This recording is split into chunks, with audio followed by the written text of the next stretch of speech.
Welcome back to espresso. और अब बात करते हैं कुछ इंसान के हवाले से, ऐसे इंसानों के हवाले से जो कि जब कुछ करने का सोचते हैं और उसके लिए मेहनत करते हैं तो वो कर जाते हैं, चाहे मकसद कितना भी बड़ा हो, आपकी कोशिश आपको उस मंजिल तक ले जाती है।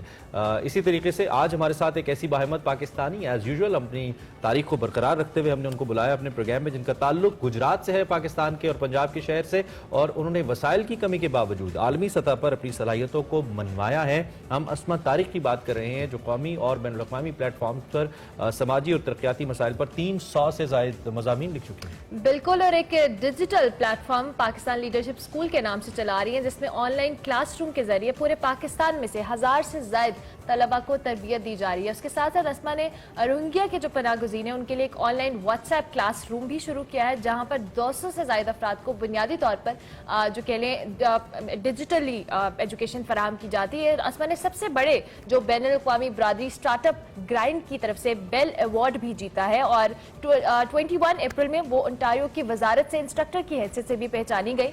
और आज इस वक्त अस्मा हमारे साथ मौजूद है। अस्मा को वेलकम करेंगे। Asma, thank you so much Expresso. कैसी हैं आप? जी मैं बिल्कुल ठीक हूँ, आप कैसी हैं? बिल्कुल ठीक। शुक्रिया। अस्मा, सबसे पहले तो ये बताएं कि आपने इतनी सारी अचीवमेंट की कैसे, आपको आइडिया कैसे आया, आपने क्या पढ़ा और फिर उसको किस तरह से आपने ये आइडिया को डेवलप किया कि आपको ऑनलाइन या डिजिटल प्लेटफॉर्म पे बच्चों को एजुकेट करना है? एक्चुअली स्टडी तो मेरी जो है वो बेसिक जैसे हमारे सभी की होती है, हमारे पास होते ही दो ऑप्शंस हैं, मेडिकल या इंजीनियरिंग। तो अगर आपके अच्छे मार्क्स आते हैं तो you have to be medical. तो मैंने भी एफएससी की, मेडिकल डॉक्टर ही बनना था, लेकिन एंट्री टेस्ट में चूंकि उस तरफ माइंडसेट नहीं था, and when I failed so it was a very shock also के आप कुछ नहीं कर सकते हैं। उस वक्त जो सबके समझते थे कि आप बहुत नालायक हैं, 2-3 साल मैंने रिपीट भी किया था, but still it doesn't happen क्योंकि माइंडसेट नहीं था। And that become the drive कि हम हमेशा सिर्फ बातों में आके या दूसरों के आके हम कैरियर क्यों चूज करते हैं, व्हाई नॉट वी चूज कि जो हम हैं। तो उस वक्त मेरे पास एक ही गाइडेंस थी, मोबाइल था मुझे रिसेंटली जो मिला था, तो आई स्टार्ट सर्चिंग। मैंने सर्च शुरू कर दी थी, मैंने सारे प्लेटफॉर्म्स को किताबें पढ़ना शुरू कर दी थी, and where I get that के ये इसलिए हो रहा है क्योंकि हमारे बच्चों के पास हमारे पास अवेयरनेस नहीं है। अगर हमें अवेयरनेस हो जाए तो हम उन स्किल्स को आइडेंटिफाई कर सकते हैं और उनके लिए डिजिटल मीडियम के जरिए रिसोर्सेज फाइंड आउट कर सकते हैं। Because I first started the writing, मैंने अपनी राइटिंग की स्किल को आइडेंटिफाई किया था, एंड अब मुझे प्लेटफॉर्म्स चाहिए थे, and that I find out digitally मैंने नेशनल मीडियम के साथ भी कनेक्ट किया एंड इंटरनेशनल मीडियम के साथ ही कनेक्ट किया। और जब मैंने खुद वो कर लिया तो आई वांट कि अब इसको स्प्रेड किया जाना चाहिए, ताकि वो बच्चा जो सिंध के किसी दूर दराज इलाके में बैठा हुआ है, अगर उसके पास फोन है तो वो भी ये काम कर सकता है। ठीक है, आपकी खूबी ये है कि आपने उन कम्युनिटीज चूज किया है, उनके ऊपर लिखने या उनको टच करने का फैसला किया है जिनके बारे में उम्मी तौर पे हम नहीं सोचते हैं। जैसे रोहिंग्या मुस्लिम्स हैं, हमें मालूम है, इनफैक्ट पूरी दुनिया के लिए एक अलमिया है जो रोहिंग्या मुसलमानों का मसला है, लेकिन आपने पाकिस्तान की एक ऑर्डिनरी जगह से उठकर आप इतना एक्स्ट्राऑर्डिनरी काम कर रही हैं। This is something really impressive. इसके लिए आपको मुश्किलात क्या क्या हुई? How did you get connected with all these resources और फिर इनका इस्तेमाल करना शुरू किया? ये कैसे किया, इसका मैकेनिज्म क्या था आपके माइंड में?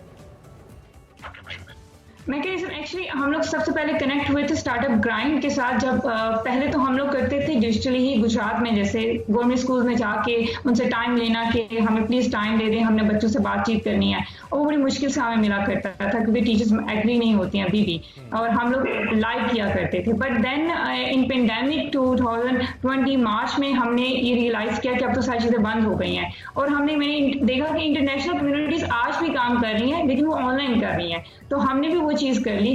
हमने नेम चेंज कर दिया और हमने उसको प्लेटफॉर्म को ऑनलाइन कर दिया। हमने literally, we don't have the offices at that time, हमने अपने रूम्स को क्लासरूम में कन्वर्ट कर दिया। हमने लिख के लगाया कि let's convert our rooms into classroom और इसको स्टार्ट करते हैं। तो हमने वो 3 घंटे की क्लास स्टार्ट की, एंड वो इतनी स्प्रेड हो गई कि वो फिर हम लोग हर हफ्ते उसको किया करते थे 2 दिन। अच्छा, थोड़े चैलेंजेस भी हुए होंगे ऑब्वियसली, जिस तरह से आप जिन लोगों को टारगेट करिए वहां पर एक्सेसिबिलिटी को यकीनी बनाना, फिर आपकी टीम के हवाले से किस तरह से आप लोग इसको करते हैं? कितने टीम मेंबर्स हैं जो बच्चों को ऑनलाइन, जैसे व्हाट्सएप पे आप कह रहे हो कि आप रूम्स के थ्रू एजुकेट करते हो, उस हवाले से भी बताओ। जी बिल्कुल, हमारे पास बेसिकली तो हम 10 जो है टीम मेंबर्स हैं, जो कि हम अपनी यूनिवर्सिटी से हमने स्टार्ट किया था। उसके अलावा जैसे अगर हम इंटरनेशनली करते हैं, हम दूसरी कम्युनिटीज़ के साथ हम कोलैबोरेट करते हैं, फिर उनका हम एक लीडर मुंतखब करते हैं, उनका एक टीम मेंबर मुंतखब करते हैं जो उनको लीड करता है। चैलेंजेस ये होते हैं कि हमने जब भी पोस्ट लगाते थे या हम शेयर करते थे, तो पेरेंट्स एट फर्स्ट मानते नहीं थे कि ये कोई चीज हो सकता है, अच्छा ये सब ऐसे ही होगा। तो बहुत बाज़ दफा बच्चे एग्री होते थे, तो हमें पेरेंट्स से बात करनी पड़ती थी, हमें उन्हें मनाना पड़ता था। एक बच्चे का इंटरव्यू, हाँ, क्योंकि हम लोग जिसको भी पहले रजिस्टर करते हैं उसके लिए इंटरव्यू लेते हैं, तो स्टार्टिंग में ये होता था कि एक बच्चे के इंटरव्यू के लिए 1.5 घंटा लग जाता था, क्योंकि उनको एग्री करने में, उनके पेरेंट्स को मनाने में कि अच्छा ये चीजें रियल हैं, ये होता है, क्योंकि एक्सेप्टेंस अभी भी हमारे यहाँ बहुत कम है। जितनी भी शख्सियात आती हैं उनके लिए सबसे बड़ा चैलेंज यही होता है कि how to convince people to this. लेकिन दूसरी जानिब एक और मेरा सवाल, जो फिजिकल एजुकेशन है, जो प्रैक्टिकल एजुकेशन है, वो भी बड़ी मुश्किल से लोग लेते हैं, और ऑनलाइन तो उसका नेक्स्ट स्टेप आ जाता है। तो फिर आप इसकी एफिकेसी के हवाले से कैसे you guys make sure, because online के वैसे भी रिजल्ट्स हमारे जो अच्छी यूनिवर्सिटीज के स्टूडेंट्स हैं उनके लिए भी कुछ खास अच्छे नहीं है, इन फार फॉर लॉन्ग और दूर दराज इलाकों में तो बड़ी मुश्किल है। तो हाउ यू मेक श्योर, इसके लिए चेक एंड बैलेंस क्या है आपका, इसके लिए क्या तरीकाकार है? एक्चुअली मुझे लगता है कि डिजिटल जो एजुकेशन है ये ज़्यादा एडवांस है। आप उसमें एक क्लासरूम के अंदर आपका सिर्फ चाक होता है, बहुत कम होता है कि आपको कोई डिजिटल रिसोर्स मिला, कोई वीडियो देख पाएं, आप कोई रिसर्च मटेरियल्स फाइंड आउट कर पाएं और बच्चों को दिखा पाएं। हमारे टीचर्स की ये ख्वाहिश रह जाती है। लेकिन जब आप ऑनलाइन क्लास करते हैं, आपके पास फौरन यूट्यूब, आपके पास सारे प्लेटफॉर्म उसी वक्त मौजूद होते हैं। आप बड़ी से बड़ी रिसर्च भी बच्चों को दिखाना चाहें, आप फौरन दिखा सकते हैं कि अच्छा ये प्रोसेस जो मैं बता रहा था वो इस तरह से हो रहा है। तो हम एक तो उन्हें इन्वॉल्व करते थे डिस्कशंस में। हर एक बच्चे का टाइम होता था, अच्छा अब आप बोलें, क्लासरूम में डिस्कशंस करना और practical activity, like this is और बेसिक पर्पस कि हमने आज अगर माइंडसेट की बात की है, तो आपने घर जाके माइंडसेट के ऊपर एक पूरी जो एक प्रैक्टिकल एक्टिविटी है वो करनी है अपने घर वालों के साथ, अपने ताकि आप इसको। ठीक है, थैंक यू सो मच अस्मा, बहुत शुक्रिया। आप बहुत ज़बरदस्त काम कर रही हैं और आप बेशक ये बहुत ज़रूरी भी है आजकल के दौर में, और जिन लोगों को आप टारगेट करिए, जिन कम्युनिटीज़ को आप टारगेट करिए, नो डाउट बहुत अच्छा काम है। अस्मा तारिक हमारे साथ मौजूद थी जी। अभी हमें एक ब्रेक लेनी है, ब्रेक के बाद हाजिर होंगे। आप देखते रहिए एक्सप्रेस।